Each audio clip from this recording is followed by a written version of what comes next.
Hello students, welcome on my YouTube channel Arshdeep IELTS classes. Hope you people are doing well and getting the benefits from my uploaded videos. Students जो हमारी आज की video है वो task 1 के related है academic.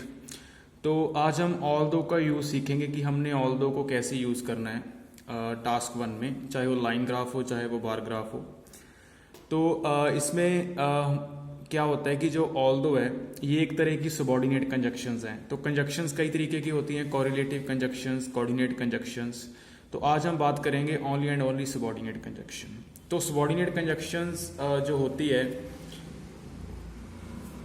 वो हम कुछ डिफरेंट वेज में यूज़ करते हैं, टाइम के लिए, रीज़न के लिए और कंसेशन के लिए। तो जो आज की हमारी ऑल दो है सबऑर्डिनेट कंजक्शन, वो हम कंसेशन के लिए यूज़ करेंगे इसको, राइट।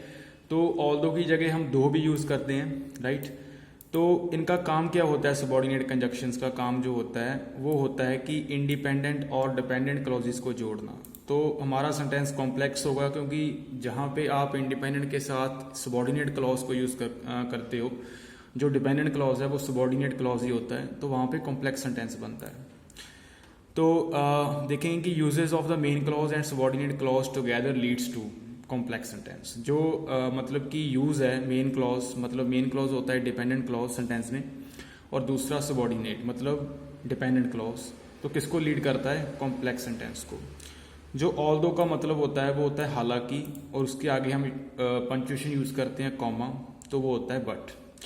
तो एक बात मैं आपको और बताना चाहता हूं कि जो सबऑर्डिनेट क्लॉजेज होते हैं, राइट, मतलब कि जो डिपेंडेंट क्लॉजेज हैं ये तीन तरह के होते हैं। एक तो होते हैं एडजेक्टिव क्लॉज, एक होते हैं नाउन क्लॉज, एक होते हैं एडवर्ब क्लॉज। और जो रिलेटिव प्रोनाउंस होते हैं वो हमेशा एडजेक्टिव क्लॉज बनाते हैं, और जो सबऑर्डिनेट कंजक्शंस होती हैं ये हमेशा एडवर्ब क्लॉज बनाती हैं। तो आज हम जो ऑल दो वाला करने जा रहे हैं ये एडवर्ब क्लॉज ही बनाएगा, क्योंकि सबऑर्डिनेट कंजक्शंस हमेशा एडवर्ब क्लॉजेज ही बनाती हैं।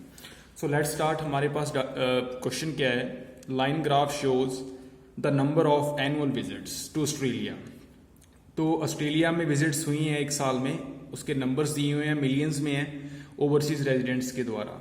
तो बाहर से लोगों ने ऑस्ट्रेलिया विजिट किया है, तो उसका डाटा हमारे पास दिया हुआ है। तो यहाँ पे मिलियंस में है 5 मिलियन, 10 मिलियन, 15, 20, 25, 30 to 35। उसके बाद ईयर्स दिए हुए हैं 1975, 1985, 1995 और 2005। तो ज़्यादा हम इसको डीप नहीं करेंगे, जस्ट हम ऑल दो का कंसेप्ट ही करेंगे, इसमें इंट्रोडक्शन वगैरह कुछ नहीं होगा। So let's begin. तो 1975 में जो विजिट्स हैं वो 10 मिलियन है, तो हम इसको स्टार्ट करेंगे ऑल दो से। ऑल दो the number of visits, the number of visits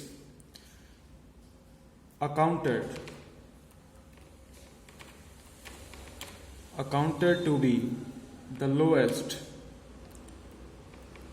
accounted to be the lowest। so जो नंबर है यहाँ पे, ये हमको यहाँ पे दिया गया है number of annual visits Australia by overseas residents. तो यहाँ पे हमने सेम मेंशन किया है the number of visits accounted to be the lowest. तो मैं यहाँ पे आपको बताना चाहूँगा कि जो बी होता है, तो बी के साथ हम आईएनजी फॉर्म भी यूज़ करते हैं, बी के साथ हम एडजेक्टिव भी यूज़ करते हैं, और इसके साथ थर्ड फॉर्म भी यूज़ करते हैं, इवन नाउन भी यूज़ करते हैं। तो हमारे पास यहाँ पे जो लोएस्ट है, द लोएस्ट, ये हमारे पास एडजेक्टिव की सुपरलेटिव डिग्री है।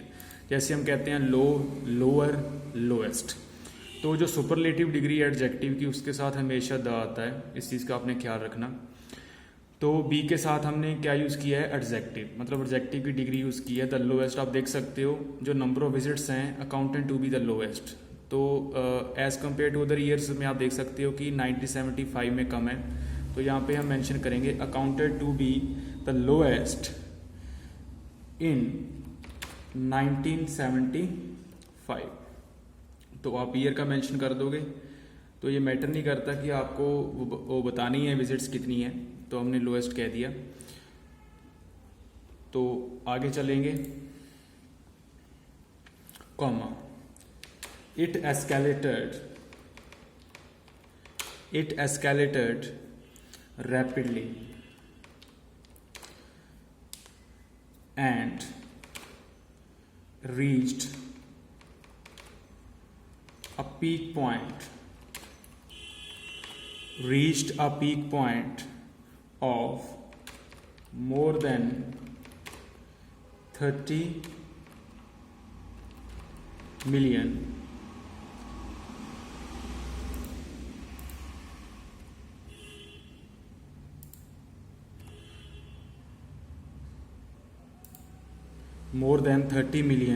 visits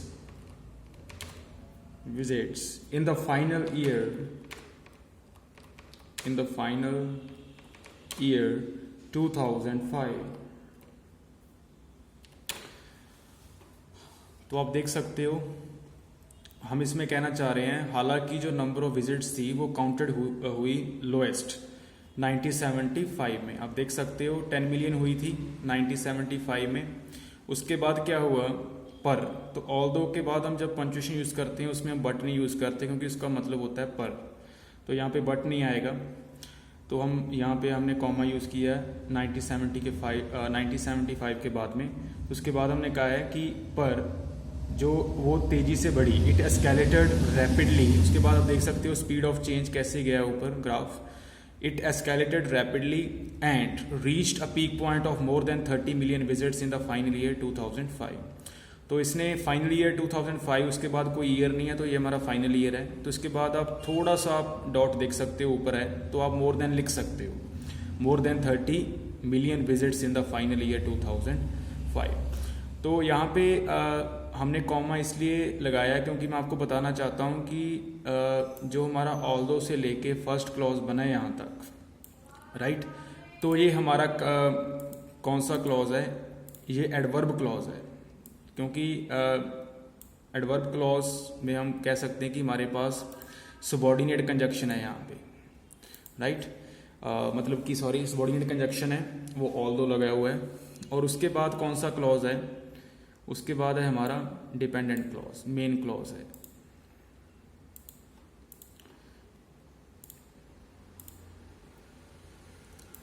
तो जब आप जो हमारा होता है एडवर्ब क्लॉज, जब वो आगे लगता है, राइट, तो उसके साथ पंक्चुएशन यूज होती है। तो मतलब डिपेंडेंट क्लॉज जो सबॉर्डिनेट क्लॉज है हमारा, एडवर्ब क्लॉज, वो आगे यूज हो रहा है, और जो इंडिपेंडेंट है मेन क्लॉज वो बाद में यूज हो रहा है। तो हमने इस चीज़ का ख्याल रखना है। अगर आप पंक्चुएशन नहीं यूज करते, इट मीन्स आप कि वो वहाँ पे ग्रामेटिकली मिस्टेक है। तो ये हमारा मेन क्लॉज हो गया। तो जो हमारा ऊपर है वो कौन सा क्लॉज है, वो हमारा डिपेंडेंट क्लॉज है, मतलब कि सबॉर्डिनेट क्लॉज।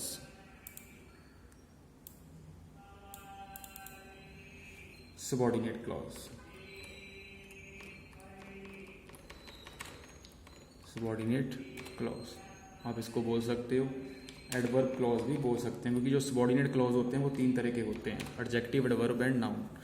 और यहाँ पे सबॉर्डिनेट कंजक्शन है हमारे पास, तो यहाँ पे एडवर्ब क्लॉज बन रहा है, राइट। सो यहाँ पे हमारा जो सेंटेंस है वो कॉम्प्लेक्स है।